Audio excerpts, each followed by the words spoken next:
Welcome to the Lab Rat Foiler podcast. My name is Dan, and today we have Grant from 270 Boards, a board shaper. We're really into understanding how we can make board shapes for parawinging now, so I want to pick your brains on that. Welcome to the podcast, Grant. Thanks, Dan.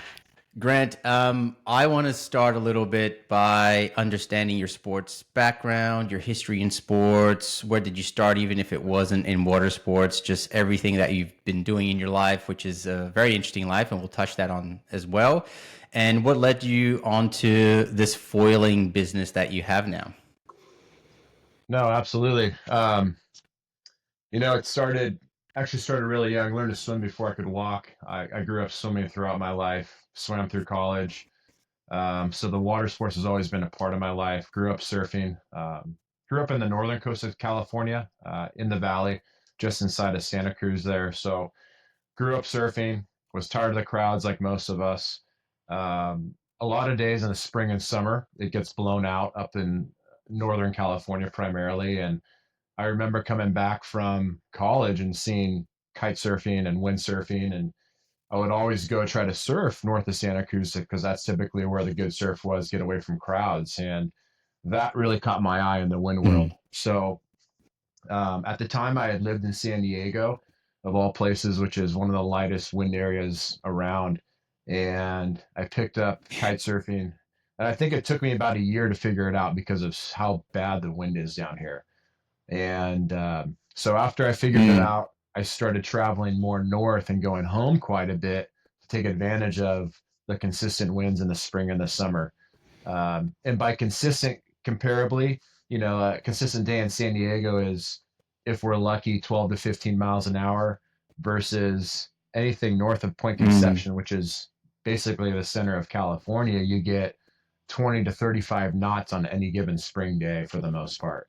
So your ability to ride smaller equipment, more efficient equipment is drastic. But at the same token, riding in light winds, I think, makes you a better rider with the wind sports because you're able to be more efficient with your gear and take advantage of that. So started kiting back in 04, 05. So it's been about 20, 21 years now in the wind sport world. And kiting was everything. I was absolutely addicted to chasing wind. We'd go down to Baja quite a bit. Spots like Punta San Carlos, La Ventana. We'd be going to Sherman Island, everywhere you could imagine where there was wind, and just kind of chasing the seasons around, kind of like what a lot of the wingers and parawingers do now. And same with downwinding, right? They look for those windy spots, those good angles to chase swell and to chase bumps. So that world of kiting probably lasted a good 15 years. And because of the light wind situation, the hydrofoil came out. We saw the big names riding the big waves, Laird and Kai and everybody with the snowboard boots on the big waves. And then Kai kind of started doing it with the surfboards and the stick-on tracks that you had on the bottom of the surfboards. But by that time, kite foiling had already come out. It was a light wind option for all of us down in Southern California. And I remember a certain individual at work, he was a kite surfer. He's like, "Hey, try my foil." And it was a Chenard, or a Canard, sorry. And being in aviation and a pilot as well, I was like, really? It's actually going to have a smaller front wing and a larger back wing. It's reverse. So you have a long, basically, wing in the back and a stabilizer in the front that was a little bit smaller. And it was actually really easy to foil. It took me just a little bit to figure it out. And then I finally got a liquid force setup. I remember it was a Happy foil. And that was my first two foils that I learned at Belmont, which is up in Long Beach. And I just remember just mowing the lawn back and forth. But I could actually get up in light wind and be powered. That's all we wanted to do was kite surf. And if that was all we could do to get with a kite, then we were happy. So the foil definitely opened my eyes. And then I remember about a year into that, I had some friends down here in San Diego. Like San Onofre is a very popular spot for foiling. We have a place called Dog Patch, and it's pretty much dedicated to foiling. All the surfers, all the longboarders, all the stand-up paddlers. Well, take that back. Let me rewind. The stand-up paddlers and the foilers get to share it, but the surfers stay in their northern part. So we have this dedicated area just for foiling, and it happens to be one of the best foiling waves on the coast. Um, so I watched some of my friends start to foil, and I was like, "There's no way. This is such a fad. It's going to go away. It's not going to be popular. Mm. Um, it's just going to be one of those gimmicks, and it's going to come and go." And sure enough, I got into it. I remember I got my first Nash thruster, and Oh I mean yeah. the thing was probably an inch thick, but that's what I learned to foil on. And then I uh, improved to a lift 200. I remember that was my second foil, and I thought that was the greatest thing to lift surf. And it took Mm. off from there. And at that time in foiling, there was a very select few of foils that you could choose from that were actually good. You had Go Foil, you had Nash, you had Lift, which was probably the top Mm-hmm. brand at that time, and Liquid Force had foils, and Cloud9 was from the very beginning as well. And Cloud nine. Yep. but it was very focused. It was very focused on a core group of companies, and most of the kite companies actually had foils as well. But in my opinion, the kite companies kind of held back a little bit. You had all these other companies starting to come up and build Mm. foils, do a lot of R&D with efficiency, and the kite companies didn't really think, in my opinion, that prone foiling was going to be a big thing, that maybe winging Mm-hmm. wasn't going to be a big thing.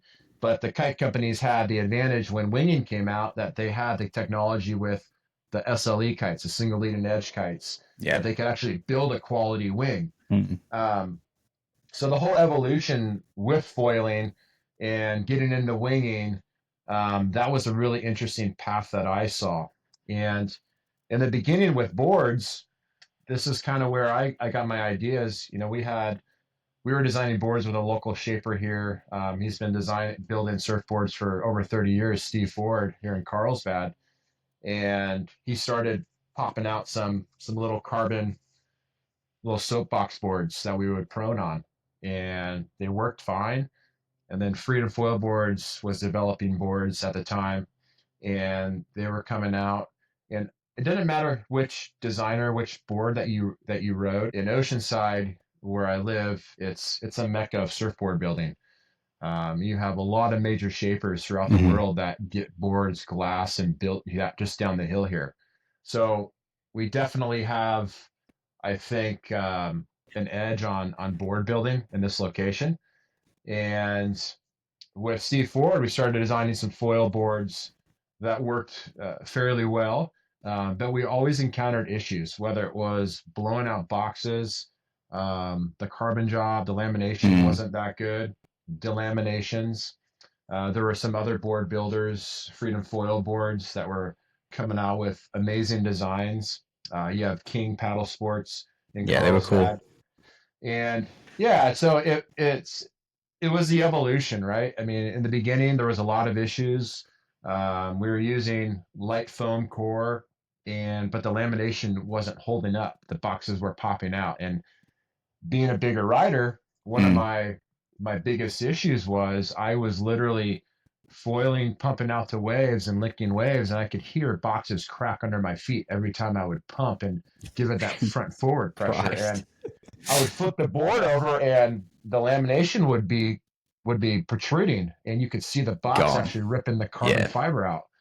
So Steve Ford and I were scratching our head, and we I don't know how many shapers were doing this at the time, but we decided to throw in some stringers, and we threw in Mm-hmm. some quarter-inch plywood stringers. We routed a little hole. We set those boxes, the flanges on the stringers, and at that point, that was the first time I actually didn't break a box, and it's kind of an aha Nice. moment. So, um, there was a period of time with the board building where I just wasn't happy with what was coming out, because either I was breaking the Mm. board or I thought that I could design something better. So I Mm-hmm. simply got on Shape 3D, the free version, started screwing around, getting blanks cut, and Steve Ford was or is a phenomenal uh, designer when it comes to using Shape 3D, understanding the program, because every program has its glitches, right?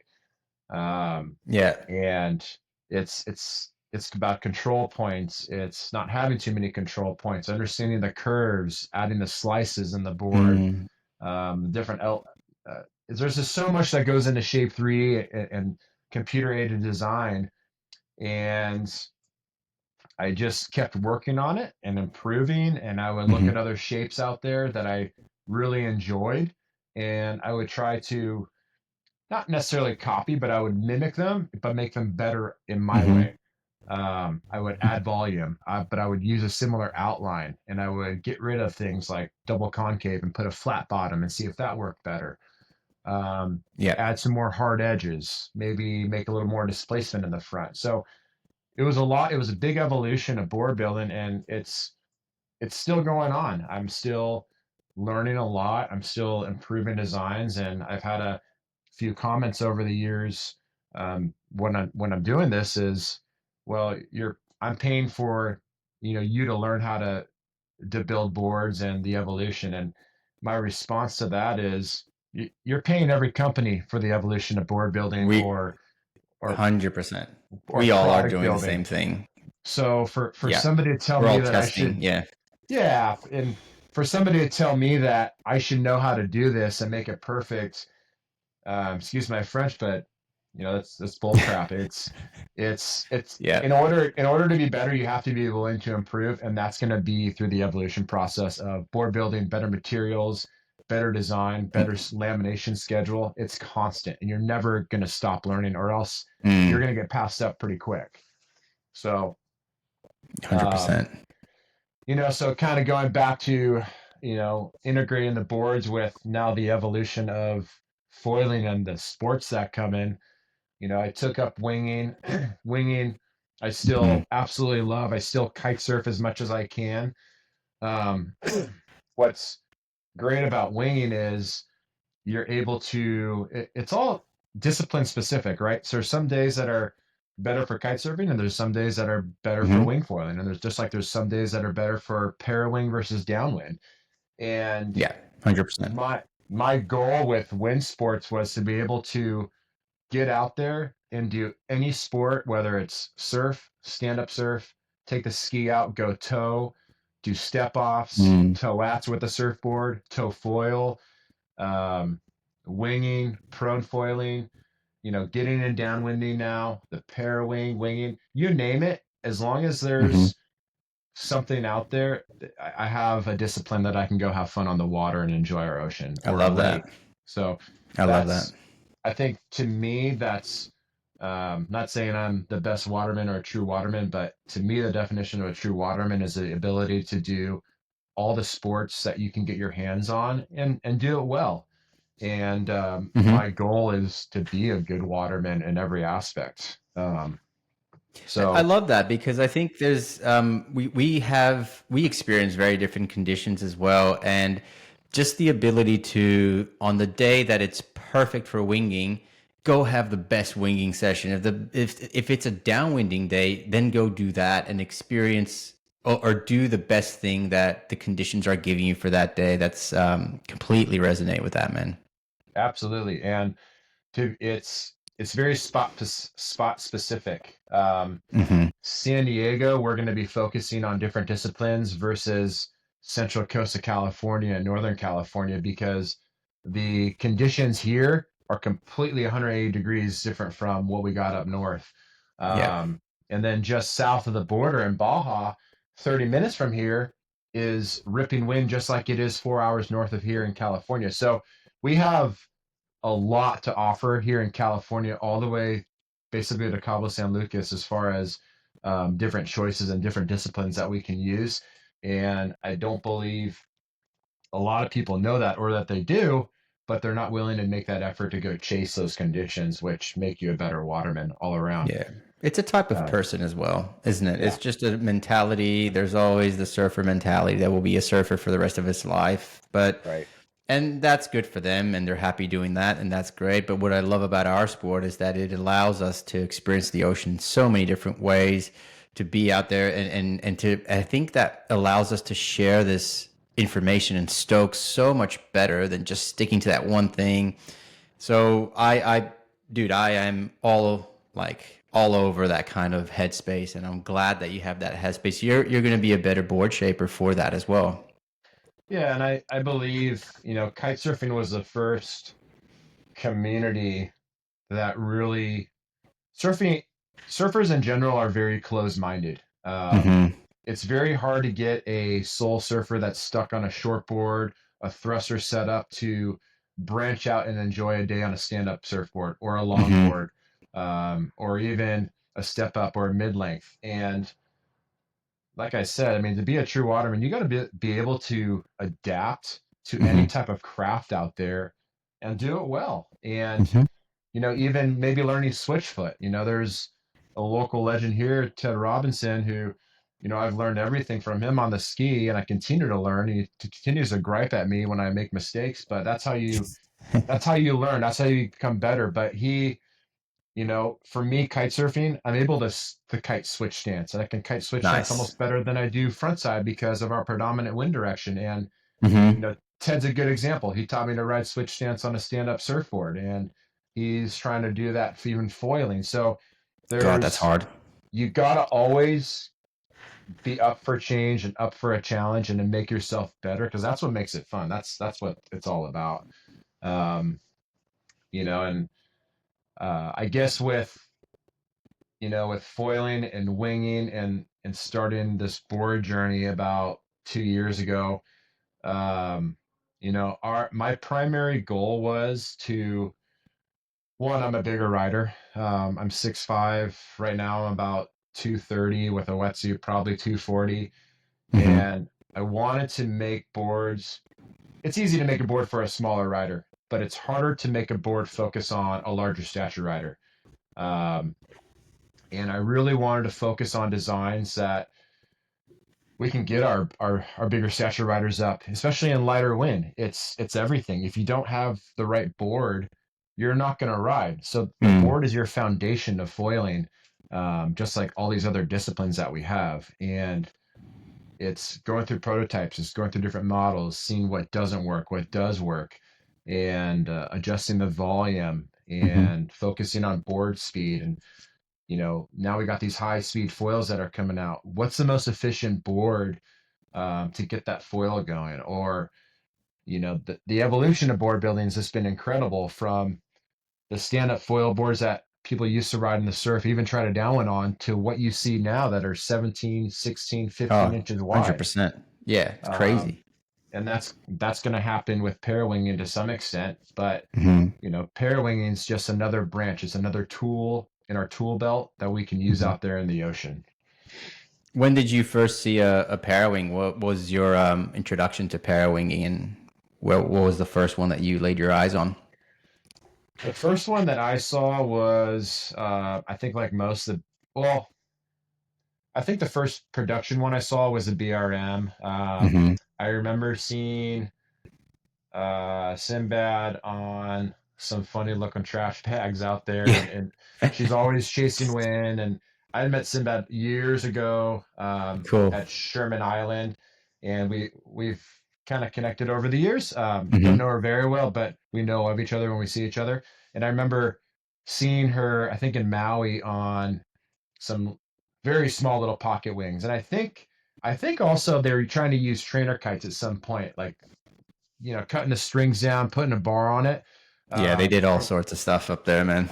Yeah, from the kite surfing days, right? And I've even seen guys kite flying with trainer kites. Hmm. And now some of the kite companies have developed small ram air foil kites Yep. that are basically the size of a trainer kite, but they're more efficient because of the way that maybe the bridle system is in the bar system versus just Hmm. a two line kite. Um, so yeah, the BRM was probably the first true production, and then having the glider port here in La Jolla, paragliding is a big thing. So I had some friends that do some Yep. paragliding, and he got a hold of me and said, "Hey, D-Wing's coming out with some Parawings that they're probably going Hmm. to be really good quality because they've been in the paragliding business for a long time, as you mentioned in some of your other podcasts." So, Oh yeah, the flow. The yeah. yeah. So then the D-Wing flow. So my first experience with the Parawing was definitely the BRM, and now it's been Hmm. the D-Wing, the flow. So And you've ridden both of them. yes, I got to ride the BRM for a little bit down in Baja, and recently I've been riding the D-Wing Hmm. locally in here in a variety of conditions that we've had. I think it's so cool to talk to you about being a heavier rider. And for people, you said like over 240 pounds. That's around like what 105 kilos or something. So it's over 100 kilos. Yeah. And it's a different thing to be a big rider in parawinging. Like, what are the challenges that you face when you were first starting out, being that tall stature and heavier rider? Oh gosh, it started with honestly, it started with kiting. Yeah. I remember kiting, we'd have to have 16 meter, 17, 8, 20-meter kites at times. So that Jeez. translates down to not only winging, but also the parawing to some extent. Mm. I think we're able to be more efficient with a smaller parawing now because of board design and the innovation in board design.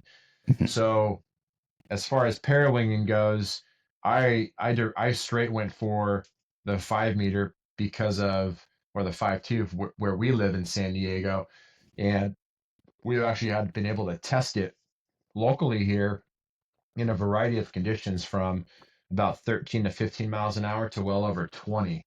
So it's I've been able to really feel the power distribution and how that wing reacts and Hmm. works in there. And I've noticed a lot compared to the hand wings, the range, and it's been spoken about in other podcasts and videos on YouTube through a lot of riders, is the range is actually really small with these parawings. It's not like a Yeah. hand wing where you have a larger wind range or like a kite. Hmm. And I think there was, and I could be wrong, but I think there was a misconception that because they're essentially ram air kites, and in the kite surfing world, the ram air kites really work and are efficient in light winds. You have Hmm. the racers down in La Ventana all winter long training, and they're not necessarily in super high winds. They would usually come out at 5 o'clock at night in the lighter winds and train because Yeah. of the efficiency of those ram air kites, which is essentially what we have as far as the D wing and the Hmm. BRM. But because I believe, and you'd probably have to ask the Parawing designer on this, I believe it's maybe because of the short lines, why the range is so small, and they're a small kite basically.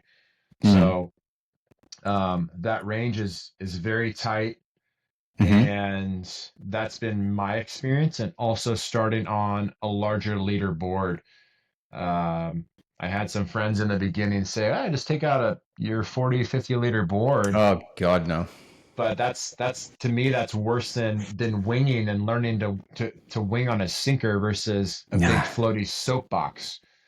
Um, Yeah, no, you can't do so that. Not at the start, at least. It takes a little yeah, while for you just to get the hand handling of the parawing and the lines and launching it in the water and all of that stuff. You know, you need 3 or 4 sessions to get your head around it. And then once you're comfortable with it in the water, you're able to water relaunch and things like that are not an issue anymore.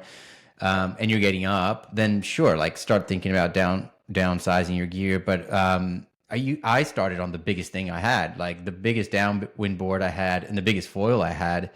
Mine was an A2 by 19, 115 liters. And that was the board I paddle on. And the biggest foil I have is the 1130S from Code. And I just chucked the biggest tail I had, like just the biggest everything. And that got me up, but it also comes from having, like you said, a kiting background, a winging background. I knew what I had to do. I had the board balance, and that helped me heaps. So when you started, like, what size board did you go out on? What size foil? And what was that? first impression with that 5.2? Was it enough like to get you up, or what was the wind range that you were able to go out on?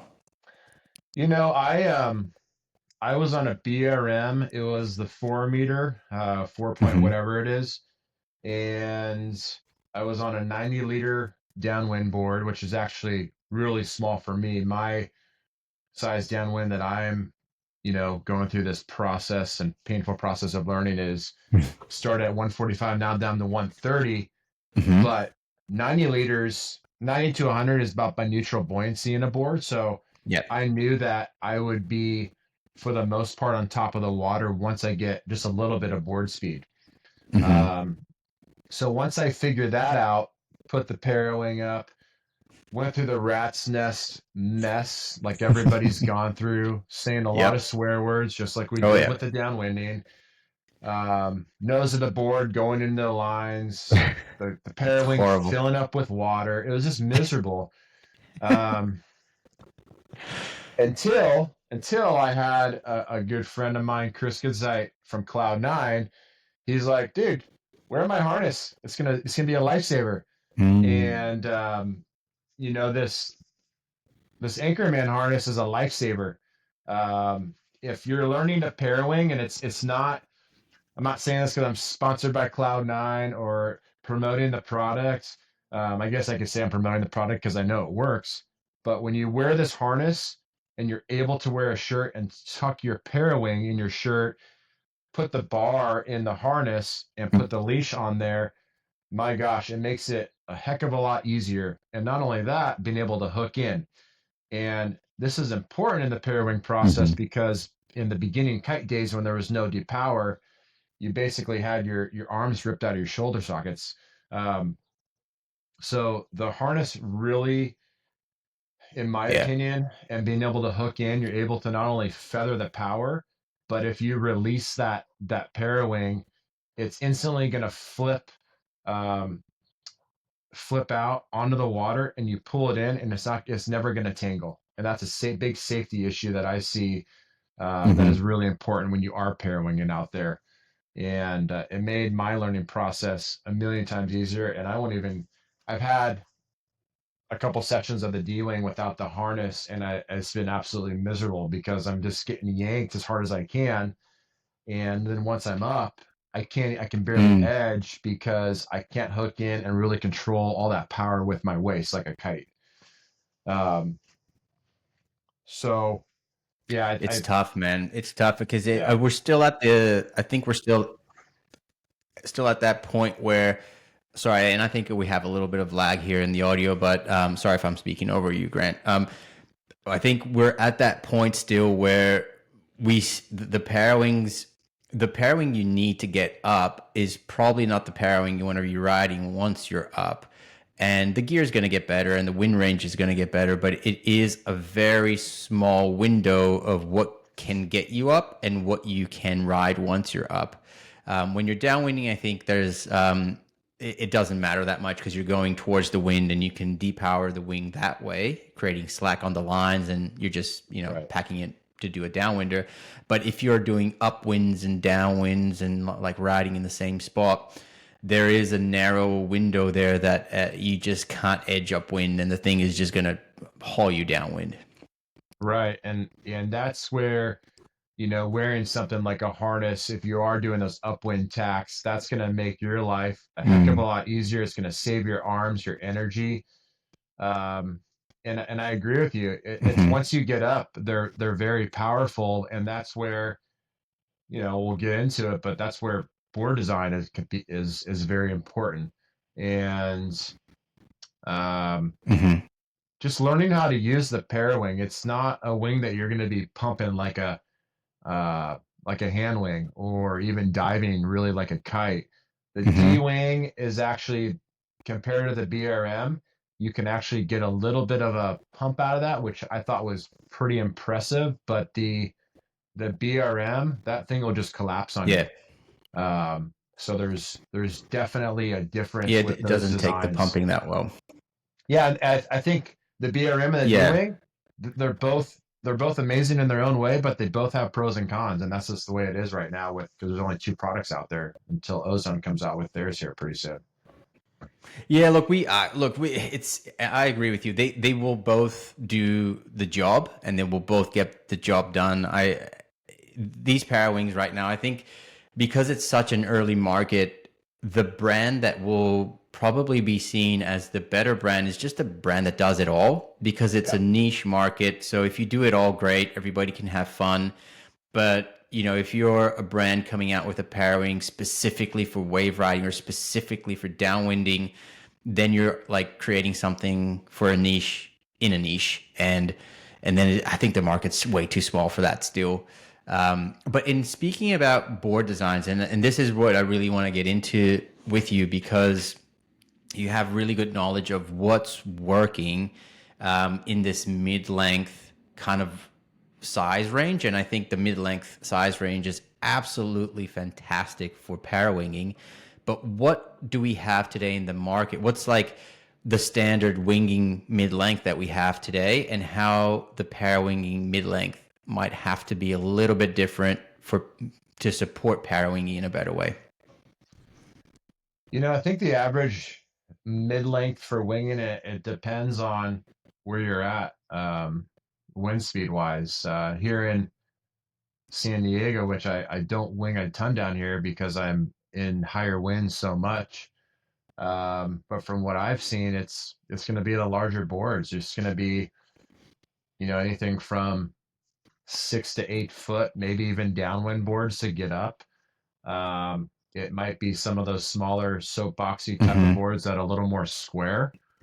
And I feel from what Mm-hmm. I've seen at Hood and in other windy areas in the northern coast, like Avila Beach, where we do a lot of the runs and wave riding up north of there, it's everything's gotten narrower and maybe a little bit longer than a prone board. So that sweet spot that I have found is between like 18 to 20 inches wide, and anywhere from 5 to 6 foot is a really efficient, um, as long as you have the appropriate volume, a really good size Mm-hmm. for a board for winging. And I think that's going to translate somewhat to parawinging. I think with parawing though,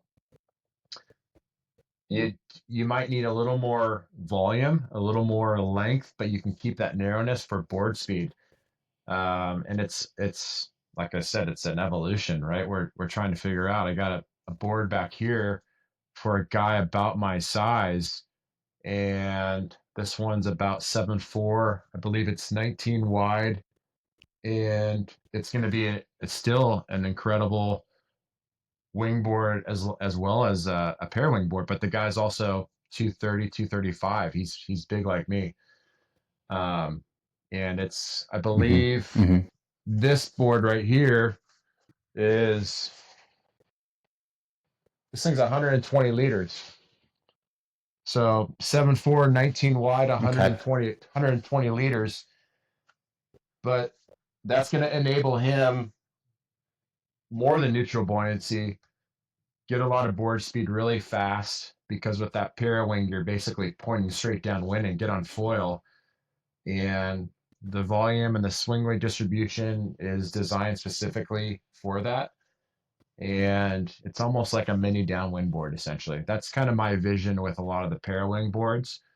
Um, I think a lot of guys smaller in stature can get away with a smaller board just because of comes down to weight, comes down to weight and your foil. Mm-hmm. And I think from what I've seen with the foils, there's a couple companies out there that have some absolute amazing foils for low end, whether it be Code or the new KT line, even some of the F1 gear. Yeah. But there's specific foils out there. I've been really impressed by the KT foils because being a pilot, I understand they're basically putting flaps in their foils. Um, and Yep. this gets you an incredible low end and such a low stall speed for a bigger rider. That was an instant draw to me because I want to be coming down to a low stall speed, but I Mm-hmm. also want to be able to create lift early. And I need as much of that I can Hmm. get. And for right now, at least in the market, that's what's important for me. And I think some of the larger riders will take advantage of that. But there's lots of other foils out there. Everybody has a different flavor when it comes to riding, and some foils may get up earlier and have a better stall speed, but some may surf better if you can get up and you're a lighter rider. Hmm. So this depends. Yeah. Yeah. I ask myself a lot about volume distribution on a Parawing specific board, and I'm not quite sure like where to actually add a little more volume. I think about when I'm getting up that I do want a little bit of nose volume on it, but I can't have that tail dragging, creating, that drag on the water. Like it's almost an even volume distribution, maybe like 55, 45 towards the front, but I do feel a little bit of the nose up helps me trying to get a small board out of the water. So at least the nose is up, and then I can create a little momentum for the rest of the board to come up. Do you have any thoughts on weight distribution that you're playing around with for that kind of purpose? Yeah, I think I've seen this. Well, I've seen it a lot in the wingboards, but I've really tried to study the downwind boards. When I was in Hood at AWSI this last year, I was really eyeing a lot of boards and even the Foil Fever event, and just Hmm. seeing how some of the top shapers out there, Frank, Marcus from Code, and asking them some questions and Hmm. really just kind of getting their opinion. And I've kind of taken, I feel like the best design ideas from everybody, and I've tried to put those into my designs. For the volume distribution, I've kind of like what you said, I've put more volume in the nose, whether it's with pushing that wide point a little bit forward or putting a little extra nose and that bowl that everybody talks about. And I think that helps with forward projection from my experience. And also I've noticed in the tail, um, we've had a lot of kick in the tail in a lot of boards. And a good example of a good design, I think, is that KT Super K, and it's been talked about for parawinging. And a couple of my models have a very similar uh, projection out the back. And I like that design because when you are talking about board speed, you're talking about high performance, more wetted area, and that sharper rail line out the back. It almost gives you something to push against when you are in those lighter winds. You're trying to get up on foil, because ultimately, at the end of the day, we're just trying to get up on foil. If we can't get on foil, it's worthless. So if we have that right volume distribution, the right board Yeah. speed, and that release, which is going to happen at some point when you have enough board speed, um, that distribution is extremely Hmm. important. So pushing it a little bit more forward, but also having that projection out the back to give you that release, I think is something that you're going to see in a lot of boards coming out. And from what I've designed and the boards that I've pushed out there from Puerto Rico with the shop out there with Dylan, Randy with some of his customers out there with some of the foil dry Hmm. boards, even it translates across the board with a lot of the disciplines.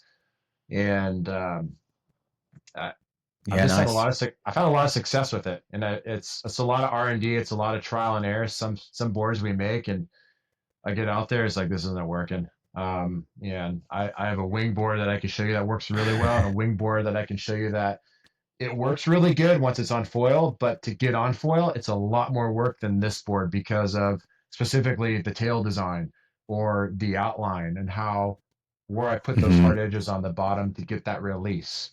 So it's a little fine details. Interesting. What about the bottom shape? I see so many different bottom shapes out there where like flat bottom shapes that correct me if I'm wrong, give you a little bit earlier planing, on those wing kind of freestyle boards. Would that be something? And I think Duotone has a board that's kind of like that. It's like a mid-length. I forgot the name now. Is this Spitfire? Is it the Spitfire? I have no idea.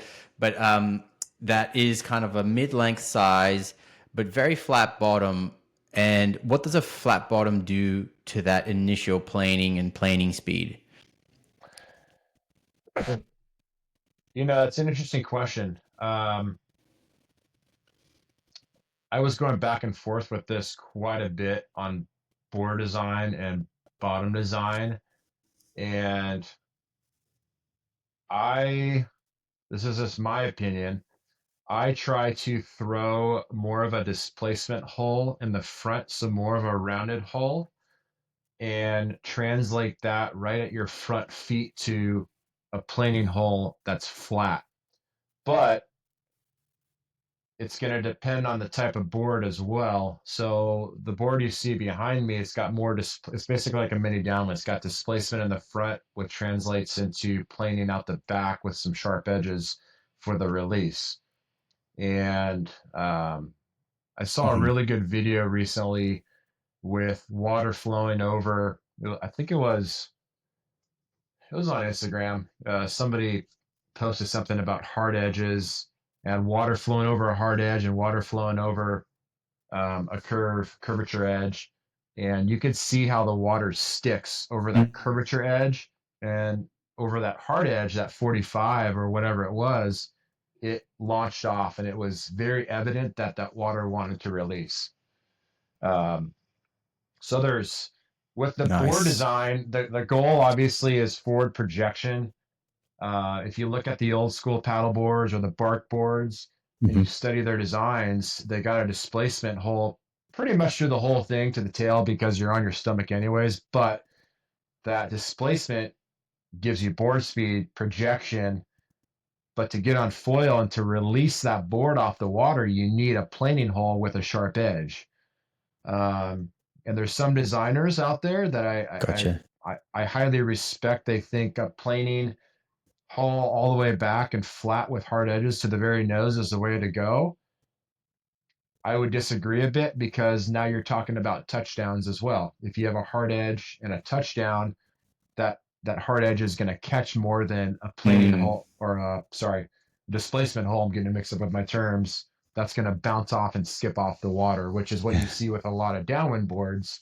They're skipping off the water because that nose is hitting and essentially skipping and giving forward momentum. So that's kind of the design tactic that I've focused on, and it follows through in most of my designs from foil drive to prone, downwind, mid length, Mm, winging, having more of displacement with planing out the back, and it just translates, and it'll that formula will switch around depending on the discipline and the type of rider, the weight of the rider, what they're looking for. And that's the beauty of custom, right? You build a custom board hmm. and you tailor it to that rider, to what they're looking for. Yeah. And doing it in 3D on CAD really gives you the ability to do that. Yeah. Look, I think all my boards eventually I had maybe one production board to start out with, which was a very like the first downwinder board from Armstrong, 7.7 something, 121 liters. I can't remember. It's pretty wide, like 21 wide or something. And then after that, I was always trying to get in touch with the board shaper and talk through what I wanted. And what is your process like when, someone comes to you and they say, "Hey, Grant, I want to do a board.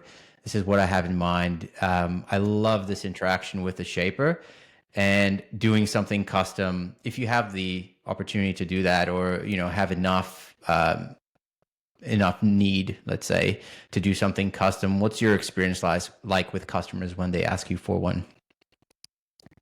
No, absolutely.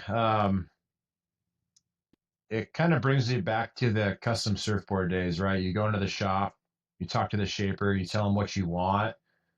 They really sit down, they explain everything to you, and they go to town with the design and they show you the design and what they're Mm, thinking, and then they give you the green light. or and you kind of go from there. So similar with this process, everything that I've done, believe it or not, has been through Instagram. I don't have a website yet. I'm working on that. But it's Hmm. been more self promoting. And when somebody contacts me either through Facebook, maybe from a post or a comment Hmm. versus Instagram, I'm pretty quick to reply. And I simply ask them, what are you looking for? What's your abilities? Are you, what discipline is this for? And we'll just go through the design. I'll throw out a couple of concepts. This is what I've done in the past. Maybe I'll take a previous design that I Hmm. have and I'll adjust the volume and the rails and different details of the board to tailor what they're looking for if they give me the dimensions. But it'll be a continuous conversation until they give me a thumbs up and they're happy with the product and I Hmm. get it sent over to cut and CNC. So I want to make sure that they know exactly what they're getting and that they've seen it already in that 3D model in a plan view, and they can Yeah. kind of envision what they're going to be riding soon in a number of months or a couple weeks, depending on how busy I am. That's awesome, man. I feel like in my head, I still, I don't know what to do with my next board, and that's why I love having these conversations because there's so many opportunities to test and try things, and it's hard sometimes because you have to pull the plug on something that might not be ideal, and custom boards aren't cheap. But do you feel there's a board out that came out in the market for foil drive a little while back that it it came out as something that is a little bit longer, like a 5, 6, whatever, for surf, but at like 30-ish liters, And I felt that idea was so interesting because it kind of brings these boards back to what a surfboard kind of is, in the width as well.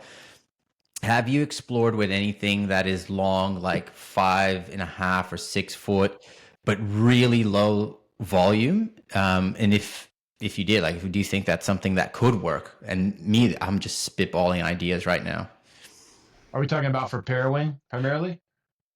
Yeah, parawinging, and that board came out, I think, for foil driving primarily. It came out for prone surfing, and having that concept of having a surf like board in length and in width, so very low volume, around 5.5 to 6 foot. But then that was translated to foil drive, and I feel that that could be a way to go as well with parawinging. No, absolutely. I don't see an issue with that. I think I know what board you're talking about. And I got a few in Hmm. here that were actually, um, this is a prone model that was a popular model back in the day that, I've somewhat mimicked a lot of the design characteristics and I've made it into a foil drive board. And I did that specifically Hmm. because the customer, this one's for Ted Robinson, he really liked that design. And he's like, I don't want anything changed, but I want a cutout. I want a trench Awesome. in this thing. And Yeah. yeah, that is the beauty of custom. I'm not stuck on a production board coming out of a factory overseas. I'm not stuck on one single design because I don't have the time to design this outline because somebody, they really like that board. They want something really similar to that. It Hmm. worked really well for them, but for whatever reason, they don't want to get that, maybe because they only offered in certain liters, certain dimensions from that shaper. So yeah, I Yeah. mean, I can take a board that's high performance, and I've done that already with a number of other shapes that I've had, and lowered it down to that 40 liter, well under 40 liters. Recently, a board for Henry Hmm. Panui out in Kauai. We took a board, I think it was 36, 37 liters, and he's out there ripping around, um, and absolutely loving it out there on the east side in Kauai. Um, What does So he use it for? just foil drive. So those guys that Foil drive. Yeah. yeah, I went out there for the Foil Fever event. Jason Tanglin and Pono put it on out there, and Hmm. those guys are amazing. And then I went out and there's some spots. I'm not going to name them to blow them up, but they are out on the reefs Hmm. out there, and that opened my eyes up to foil drive even more because they're out there having a blast. There's no one out there. I tried to prone it. I could barely prone it because of they're not cresting enough to get enough energy on your stomach to paddle in. Hmm. And they're on a little prone board that we would typically prone on a 4.3 to So 4.7. cool. That's 30 something liters, but they're ripping around with a motor, but now it's in a trench and they're that much more efficient with their riding. Um, Yeah. so yeah, it's possible, and that's even possible in the Parawing world. I think, my Hmm. goal with 270 is simply focusing on designs that develop board speed.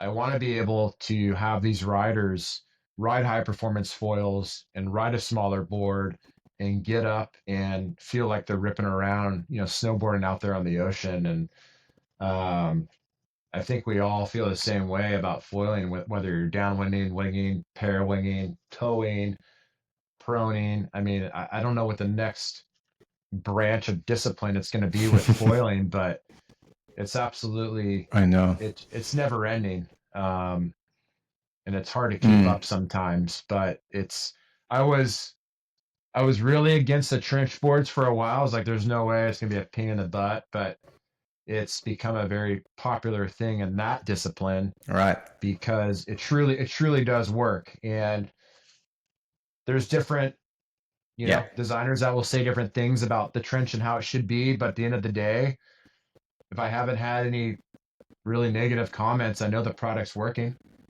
Um, and Yeah. I'm happy with my design. I'm still altering it. I've gone through a number of prototypes of different types of trenches in that world, and the Parawings. I'm already like this board behind me. I mean, like I'm parawinging primarily on a downwind board right now because I'm a bigger guy and I'm just figuring Hmm. things out and learning how to really tack appropriately. But I'm already thinking, gosh, I have a design in my mind of what I'm going to do for my next board, for parawinging, to do those long 10-mile downwinders from Port Avila to Pismo Beach with the crew up there. That's absolutely just killing it when it comes to downwinding. Sick. Um, so yeah, it's a never-ending battle in my mind with these designs and trying to get a board that is that much better the next round. Yeah, and parawinging as well. It's going to have so many different uses. You see people now, doing the backflips and stuff. That's a completely different board on its own, and Yeah, yeah, people who just want to focus on wave riding, having something with a tip, like a tail that's not too wide, that doesn't touch down at all. I think there will be another variation on gear there, and if you want to go downwinding, maybe it is something that's a little bit more narrow. And I don't know, man. It's I feel to me, I think there's so much to explore when it comes to parawing design and that side of things. But I think we can do so much in a board to maximize the parawings we have out there now. And it's awesome, man, that you're getting into it as well. I'm surprised at how many shapers now are getting heaps of parawing board orders versus downwinding board orders. Have you had a lot of people contact you about parawinging yet? um, there's been a handful. There definitely has. I think Hmm. this is a I think there's an argument to this, and some may. It kind of comes down to your wind conditions where you live. That's a big determination on what discipline you're going to do. And Yeah, true. I don't think parawinging should replace downwinding. I'm still on that downwind journey, and I want to be Hmm. proficient in all the disciplines. That's always been my mindset when it comes to water sports. Hmm. I don't want to skip something because it's easier. I think parawinging is easier than downwinding and paddling up, by far, because I'm still on my downwind journey. But I think Yeah. it is a supplement. I think there's days that are definitely going to be, it's a parawing day for sure, versus, you know what, we're going to go out there and paddle, but we're going to stow a parawing just to have it in case we need to, or I get Hmm. tired, or, the bump Hmm. sky and I can't paddle up and it's still windy. So I think if you, especially on the long downwind runs, if just rely on a parawing and the wing dies, you're kind of out of luck. Um, Yeah, you're and, and cooked. and Definitely. vice versa. If the wind dies and the bumps really flatten out, I mean, I guess you can paddle in. I think the paddle, even if it's a collapsible paddle, um, is the way. Hmm. So yeah, there's so many options out there, but I don't think it's a replacement. I think it's going to be a supplement to downwinding. As far as board orders, I think Yep. it's, you got to be careful if you're going to go out there and just pairwing on the long downwinders. If it's a local spot like Maui has where you can bum around and play in the surf, that's one thing. But Mm. where we do our runs, especially up in the Central Coast, I mean, there's big sharks out there. There's, Yeah. I mean, legitimate great whites in the water. So you got to pick your poison pretty wisely on what discipline you're going to do, and make sure that you're 8 miles out to sea and there's no one to help you, and it's cold. So yeah, Yeah, it's sketchy. I think with the board design, and I mentioned all that, didn't really go on a tangent because you have to make sure the board design is correct for the conditions for that day. Um, Yeah, I think something that's cool about what you're saying right now, and it just made me think about it, is when I am doing the downwinders down at the coast, because I live in a bay, and in the bay, I'm pretty comfortable in the bay, and I just feel a lot safer. But if I am doing a downwinder and I'm going into open ocean, I think of my board as part of my safety gear as well. So it might be a day that I could get up on a small volume board, but I still take my downwind board because if worse comes to worse, I would rather paddle a downwind board back to shore than a 60, 80 liter board. And I don't want to be shark bait out there because we have similar animals in the water here. So um, when you think about your gear, and if you are getting that one board, I feel like there's a cool little range between a 6 foot and a mid seven that you could use in the surf as a sup board, which would be a great sup board. Would be a great downwind board if you're in a bay or a lake where the bumps are a little bit closer and shorter period than in the ocean. That could be a great one board quiver for parawinging as well. No, I agree with you. I think that the conditions will dictate. I don't see a problem with a downwind board. Honestly, in your journey to parawinging, I know there's some issues with like the length of the nose catching in. But again, if you wear a harness, you can avoid a lot of these um, hurdles learning Hmm. the parawing. Have the proper leash that attaches, that kills the power. It relaunches easy, and you get up and you go. I don't see an issue with, like I said, riding a downwind board that you have, using that. You're downwinding anyways. You might as well use the board that you've been doing it with a paddle. And then as Yeah. you get better with parawinging, absolutely downsize. I think Hmm. places like La Ventana that we have here, a lot of guys are on mid lengths and in the 5 foot, 6 foot range, sometimes even smaller, and they're Hmm. ripping around. It looks like they're surfing out there, and that's insane. And I think that's going to be the future, but it will be spot. It'll dictate from the spot that you're at and also the conditions if you can handle it. 100%.